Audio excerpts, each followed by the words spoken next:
Hey, what's up guys, it's DarkArmedDuelist, and today I'm going to be taking a Satellerknight deck profile. Now this is going to be an updated deck profile. I've done this one on my channel before, and I really love this deck because it's just like a lot of trap cards in this deck that you can just look at your opponent and be like, nope, you're not doing that. So let's get straight on to this, guys. Before we do, don't forget to like, comment, subscribe, hit that bell down there so you can become a part of the notification squad, and let's get straight on into it. So first off, we're going to be playing 3 copies of the main monster in the main deck, and that is 3 copies of Satellerknight Deneb. When this card is normal summon, you can add a Tellerknight monster from your deck to your hand, except another copy of itself, and you can only use this effect once per turn. So basically, this is the Stratos of the deck. Really good card. With all the revival cards like Call of the Haunted and Oasis of Dragon Souls in this deck, this card can be a really, really good searcher that you can search on your turn and your opponent's turn as well, because it's just when it's summoned, not when it's normal summoned. Then we play 3 copies of Satellerknight Altair. When this card is summoned, you can target a Tellerknight monster in your graveyard, except another copy of itself, and special summon it to your side of the field, but it cannot attack for the rest of the turn. That's not really that big of a deal, except for Tellerknight monsters. That's not that big of a deal because we're going to be mainly making Trever and Deltros and the big Satellerknight Constellar Diamond. So that's not that big of a deal. So really good revival card. I really like that they built into this deck a normal summon revive. Plus, I love the artwork of these. Then we play 3 copies of Satellerknight Anukalai.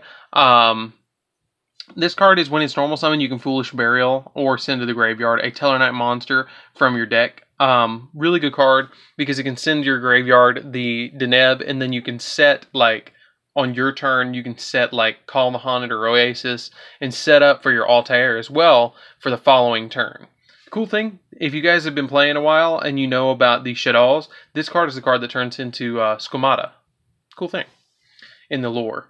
Then we play 2 copies of Satellerknight Vega.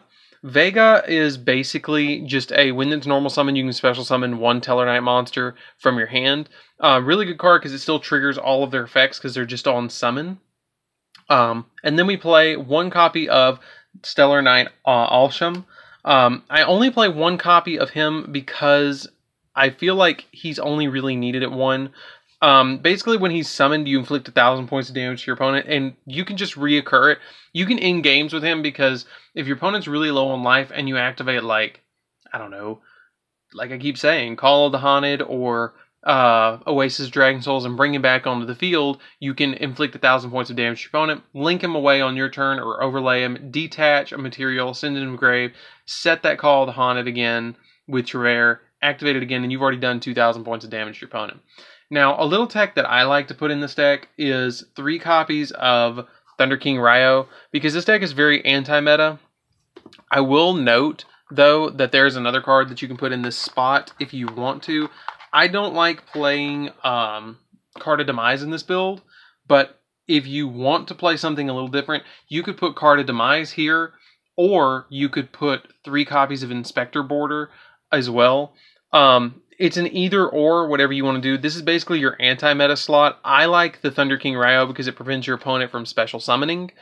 And it scares your opponent, and it prevents your opponent from adding cards from their deck to their hand, which is a big thing. It's like a walking Droll and Lockbird. And it can it's like you don't even need Ash Blossom with this as long as it's on your field. You can just normal summon this onto your field, and your opponent's like, well, I have to deal with that before I can even search, which is really good because there's so many decks right now that are searching, and it's really good in the meta, and I don't know why more people aren't even citing this deck, or citing this card. Then because it's all light monsters, we play 2 copies of Honest, and it's easy to protect the Thunder King Ryo with things like Honest, and like Fiendish Chain, and your Solemns, and all sorts of stuff in the extra, or all sorts of stuff that you have in a deck. It's really, really, really easy to protect Thunder King in this deck. So you just normal summon it. If you don't draw a bunch of Tellerknights, normal summon it, put it on the field, back it up with a bunch of set cards, and then you look at your opponent like, what are you going to do? Or they deal with this in the battle phase, and then you activate like Call the Haunted again, and put it back on your field, and you're like, well, now you can't search in your main phase too. What's up? So, really trolly card. Really love Thunder King. I've loved Thunder King since it came out. But let's get into the spells, guys. So, because that's it for the monsters. Not a very big monster count for this deck. I play a couple more than the average Tellerknight player, but whatever. So we play 1 copy of Reinforcements of the Army, because Reinforcements of the Army lets us add every one of our Tellerknight monsters or Stellarknight monsters. 1 Raigeki, because we like to go second and pop cards, and then go in for the kill with our Tellerknights. You're usually not going to OTK your opponent in this deck, but it can eliminate a lot of problem monsters that your opponent might have. Monster Reborn, because it's Monster Reborn and we need it. Soul Charge, because Soul Charge revives a bunch of our Tellerknight monsters and gives us a bunch of effects. And you can even, if you want to, you can Soul Charge for 1. I wouldn't recommend it, and get Deneb, and then search Altair, and then you've got a play set up for a Travere the next turn, because you can go into the Dark Tellerknight. Then I play 1 copy of Stellarknight Skybridge. Some people don't play this. I like it at 1. You might like it at 2. I don't think it's ever needed at more than 2. Basically, you can target a Tellerknight monster you control, special summon a Tellerknight monster with a different name from your deck, and if you do, shuffle the targeted one that you had on the field into the deck. And then while the monster that's special summoned by this effect is on your field, you cannot special summon monster set for Tellerknights. That's not that bad, because you're only going to really summon, like I said, Travere, Deltaros, and Diamond. So you could use this to trade out, like, you normal summon out a Nuclei, send to grave your Deneb, and then activate this, special summon out Altair, revive the Deneb, and then you get a search and a special summon, then you can overlay into the Dark Tellerknight guy, or the one that looks like Construct, and then activate its effect and then go into Travere. So, cool combo. I might play it at 2. Right now is a 1. Good one of. And then I play 3 copies of Pot of Duality. Pot of Duality's in here because not every single turn you're going to special summon. You're just not going to do it. You might normal summon Thunder King, or you might activate this and then normal summon Thunder King, and then you've got a search, and you got your searches off, but your opponent didn't get their searches off, and so that's why I like Pot of Duality in this deck. You could replace it again with Card of Demise. I'm not a big fan of Card of Demise in this deck, because I do want to have a couple more monsters in my hand and don't want to rely so heavily on it. But Pot of Duality is a good alternative because you can, like I said, just normal summon out your Thunder King and then go from there. So that's it for the spells, guys. Not a big spell lineup. And let's go for the traps. Now, the traps is where this deck really excels because we play so many cards that can just stop our opponent from doing anything. And the deck lacks power of beatdown, but it's more of a control-based swarm deck. So, for those of you who haven't played it, for you veterans that have been playing this deck a while, like my buddy Jason over at Top Games, you guys know what I'm talking about. So, then we play 1 copy of Solemn Warning. We play 1 copy, or Solemn Judgment. We play a Solemn Warning as well. And we play 2 strikes because we just don't want our opponent to do anything. Then I play 3 copies of Stellarknight Nova Alpha. This card is basically Solemn Judgment, except you have to tribute a Tellerknight monster, and then after you do, you get to draw a card. So, really, really good. I love this card so much. It's such a beautiful artwork of a card, and you know that you've got something when you activate this, and your opponent goes, well, you just negated my big card. Now I'm going to have to scoop. So, then we play 2 copies of Fiendish Chain. I was playing 3 copies, but I dropped it because we were playing more Solemns and less of these. You want to play continuous spells or continuous traps in this deck because it can really, like, help you with Travere being able to return them to hand, and then you get to set them and get their effects off multiple times. So that's why I play 2 Fiendish Chain. If you don't want to play the Fiendish Chain because you feel like you already have enough removal, you can play like Rivalry of Warlords. I don't recommend it with the Thunder Kings. Or you can play Goes in Match because everything's light. Or you can even play Anti-Spell Fragrance at 2 and do that. But this kind of slot is kind of like for whatever you really want to play right there. I like Fiendish Chain though because it stops my opponent's monster effects. Like you can activate this and target something that's a really key piece of your opponent's cards, and they're like, well, I just lost. Especially against like Thunder Dragons, you can activate it against their big monsters that you don't want to have that problem with. Then I played 3 copies of Oasis of Dragon Soul. Again, kind of like just the revival effects that I'm looking for here and the recursions. And then 3 copies of Call of the Haunted. You do this because of Travere, like I said, because you can return them to the hand and then get multiple effects off. And this deck thrives off of getting stuff off out of the grave. So that's it for the main deck, guys. Let's get into the extra deck, and I'll show you what I'm playing there. So the extra deck's kind of self-explanatory a little bit. We play one copy of Constellar Diamond.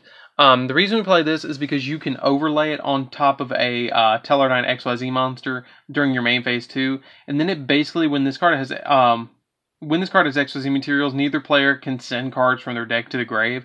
Not that big of a deal for us. Can be a problem against like Gokis and stuff like that when they're activating their Armageddon Knights and stuff like that.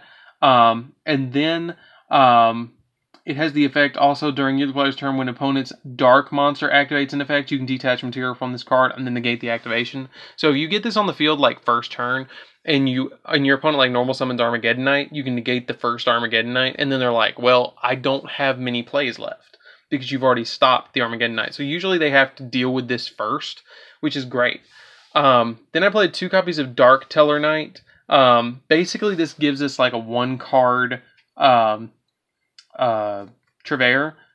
All face-up monsters on the field become dark, and you can detach material from this card to discard a card to special summon 1 extra deck light Tellerknight monster using this card as materials. That's really the only effect that we use on this card.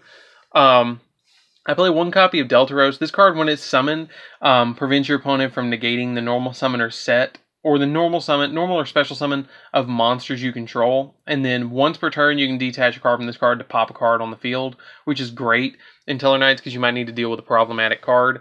I play 3 Treveres. I think it's the best card in the entire deck. And it's just basically a giant Trunade for the entire field. During the turn this card is XYZ summon, you cannot special summon monsters except Tellerknight monsters, which is not a big deal because we're not going to summon anything besides that anyways. Or normally.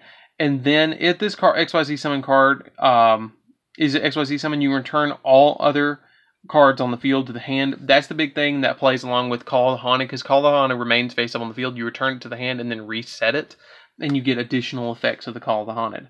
And then it also has the once per turn you can detach material from this card, and then your opponent has to send 1 random card from their hand to the grave. So it rips a card out of your opponent's hand. If you get this off on the first turn, and you're going first, your opponent's going to start their turn with 5 cards in their hand because you're going to rip 1 out of their hand.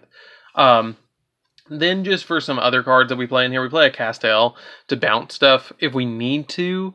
I don't really use it all that often. Usually this is my lineup that I'm going through quickly. Exciton Knight for our, nuke if we need it. Tsukiyomi in case I run out of cards in my hand and I have 1 left, I can overlay. If I top deck Altair or something like that, I can overlay into this and then discard 1 card in my hand and draw 2 cards. So it gives me that extra oomph to get through the turn. Then I play a Borreload, a Summon Sorceress, an Isolde, and 2 Hippo Shenanigans because it's all light in the deck. And that's pretty much it. You don't go for the Link monsters all that much. I usually go for Hippo Shenanigan for the 500 boost because his deck does struggle with power. But that's pretty much it. If your Hippo Shenanigan can live through the next turn, you kind of won.